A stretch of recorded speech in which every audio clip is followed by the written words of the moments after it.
สบายดีเมื่อนี้มาพบกับสิ่งที่โรงเรียนบ่เคยสอนเมื่อนี้คิดอยากจะมาสอนแอปที่คิดว่ามีประโยชน์ต่อกับหลายๆคนที่คิดว่ามีปัญหาเกี่ยวกับการแปลภาษาบ่ฮู้แปลบ่ฮู้จะเริ่มต้นจากวิธีใดหรือว่าจากเป็นพนักงานทหารตำรวจหรือว่านักเรียนนักศึกษาที่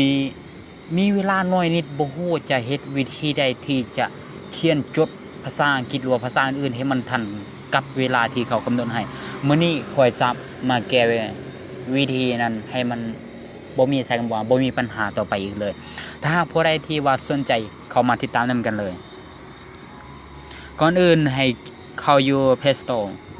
เข้าไปอยู่ Play Store แล้วให้พิมพ์คำว่า Text Scanner Text Scanner นี่จะเป็นแบบว่าการสแกนตัวเป็นภาษาอันใดก็แล้วแต่ที่ว่าเฮาถ่ายมาหรือว่าเฮากำลังที่จะถ่ายแล้วจะสแกนมันถ้าผู้ใดที่เข้ามานี่บ่หลายก็สิยาวสิยืดละให้คลิกเข้าที่ว่าถ้าผู้ใดที่ดาวน์โหลดให้คลิกเข้าคำว่าเปิดถ้าแป๊บนึง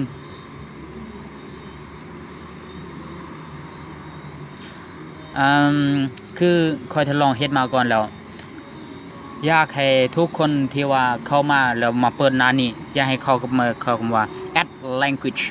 คือว่าเพิ่มภาษาให้เขาเพิ่มภาษาตัวนี้นี่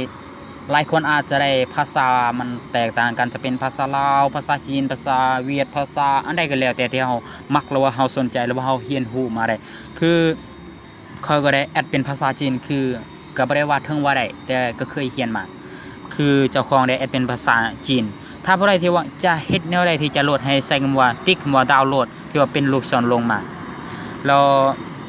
เลือกภาษาที่เฮาได้ภาษาที่เฮาต้องการที่จะแปล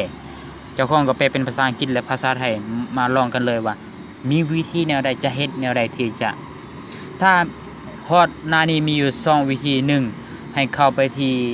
กล้องถ่ายรูปให้เข้าไปถ่ายว่าข้อความหรือว่าบทความหรือว่าเอกสารอะไรที่เป็นภาษาที่เราต้องการที่จะแปลแล้วถ่ายแล้วให้ไปสแกนได้เลยถ้าหากผู้ใดที่ว่าถ่ายแล้วอยากจะสแกนเข้าไปที่รูปเลยเข้าไปสาธิตให้เบิ่งเอาจะลองเป็นภาษาอังกฤษก่อน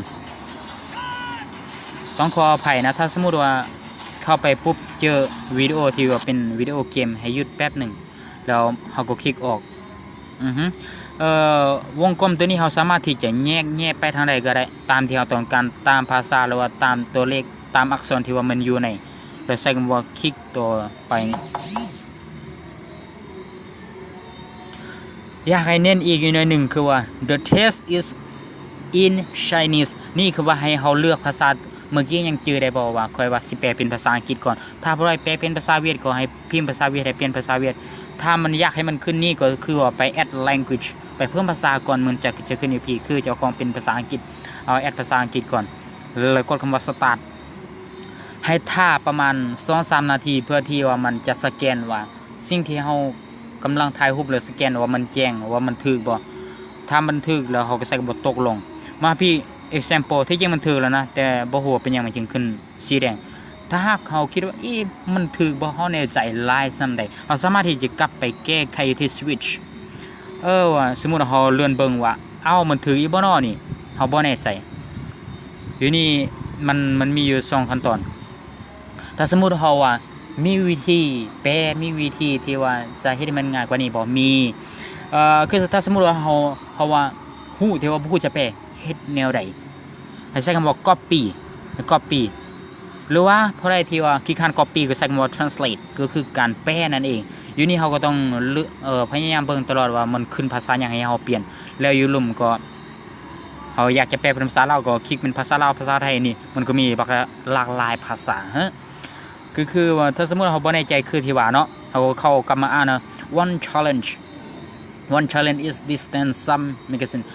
ตัวนี้นี่ต้องขออภัยถ้าที่ว่าอ่านผิดหรือว่าอ่านบ่ถูกต้องขออภัยอีหลีคือว่าก็บ่ได้เก่งปานใดถ้าสมมุติว่าอยากจะเซฟเป็นข้อมูลหรือว่าเป็นเอกสารเฮ็ดวิธีใดมีวิธีใดแก้ไขถ้าสมมุติเฮาอยากจะเก็บเฮามีไฟล์อยู่ในคอมพิวเตอร์อาจจะมีเนาะเฮาก็ใช้คำว่า copy จากตัวนี้เฮาก็เข้าไปวางหม้องอื่นแต่ว่ามันมีอยู่ทุกโทรศัพท์ทุกหน่วยเดี๋ยวนี้มันอาจจะ perfect หรือมันอาจจะสมบูรณ์ขึ้นเพราะว่านี่เฮาคลิกเข้าอยู่ว่า PDF เราสามารถที่จะคลิกเข้าโดยจะเป็น Word เป็น Excel อยู่ในโทรศัพท์หลายๆท่านอาจจะมีถ้าผู้ใดที่ว่าสนใจก็สามารถลองเบิ่งอันนี้จะเพิ่มเป็นภาษาที่2ก่อนว่าจะเป็นจะไดเอาวันนี้จะเป็นภาษาจีนก่อนเบิ่งลองเบิ่งคืออย่าลืมเนาะถ้าเป็นนี่มันเป็นแบบว่าอัพก็อย่าไปสนใจมันจังนั้นมันก็ออกเองเอามาต่ออีกเป็นภาษาจีน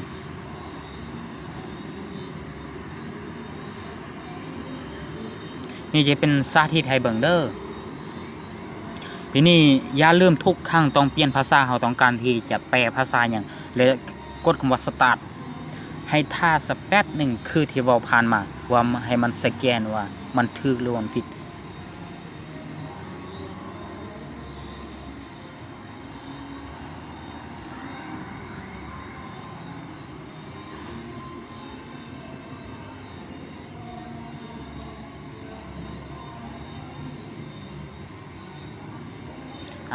ตกลงก็คือว่าถ้าเราบ่แน่ใจให้เขาว่าที่ switch หรือว่า copy ก็คือกับแนวแต่นี่เปลี่ยนแต่ว่าเอาเป็นภาษาอื่นมาลองเบิ่งถ้าขึ้นเป็นตัวสีแดงบ่ต้องย่านว่ามันจะผิดเด้อถ้าอยากย่านว่ามันจะผิดก็คือว่าให้กลับไปเบิ่งตัวนี้คือว่าตัวนี้อันเป็นตัวอ่านมันอาจจะผิดอยู่หน่อยนึง吃晚饭会试试看书ตัวนี้เนี่ยเราสามารถที่จะอ่านหรือว่าจะแก้ไขว่ามันถูกหรือว่ามันผิดนะแต่สมมุติก็คือเก่าถ้าหากผู้ใดที่ว่ามักหรือว่าคิดว่าแอปนี้วิดีโอนี้มีผลประโยชน์หรือว่ามีประโยชน์หลายต่อท่านอยากให้ Subscribe ให้แน่เพื่อที่จะให้เป็นกำลังใจและจะได้เฮ็ดคลิปใหม่มาให้เบิ่งอีกขอขอบใจสำหรับที่เข้ามาเบิ่ง